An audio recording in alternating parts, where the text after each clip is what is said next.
காஷ்மீர் தீவிரவாத தாக்குதலால் கொல்லப்பட்ட இந்து சகோதரர்களுக்கு அஞ்சலி செலுத்துகிறோம்னு ஒரு சிட்டிங் எம்எல்ஏவா இருக்கக்கூடிய, சட்டமன்ற உறுப்பினராக இருக்கக்கூடிய, மக்களினுடைய உறுப்பினராக இருக்கக்கூடிய வானதி சீனிவாசன் அந்த நிகழ்வுல பங்கேற்கிறாங்க. யோசிச்சு பாருங்க, 26 பேரில் கொல்லப்பட்டவர்கள் அல்லது சுடப்பட்டவர்கள், இறந்தவர்கள் இந்துக்கள் மட்டுமா? அதுல ஒரு இஸ்லாமிய சகோதரர் இருக்கிறாருன்னு சொல்றாங்களே. செய்திகள் பலவாறு மாறி வருதே. அது ஒருவராக இருக்கலாம், இருவராக இருக்கலாம். இனிமேல் செய்தி வர வர எத்தனை இஸ்லாமியர்கள் அதில் இருந்தாங்கன்னு தெரியும். அப்ப கொல்லப்பட்ட இந்து சகோதரர்களுக்கு மட்டும்னு சொன்னா அந்த இஸ்லாமியர் மறைந்தவர் இந்தியர் கிடையாதா? இப்ப இவங்களுடைய நோக்கம் என்ன? வெளிப்படையாக நாங்கள் சங்கி அரசியலை செய்யறோன்றத சமூகத்துக்கு சொல்றாங்களா? இதையெல்லாம் பார்த்துட்டு கூட நீங்க கேள்வி கேட்க கூடாது.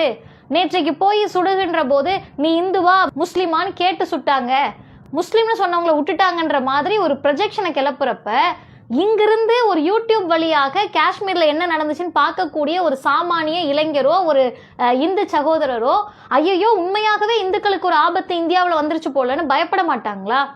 இந்த அச்சுறுத்தலை, இந்த அச்சத்தை, தேவையில்லாத வெறுப்பை ஏன் பிஜேபி நாடகம் ஆடுகிறது அப்படின்ற கேள்வி நமக்கு வருமா வராதா?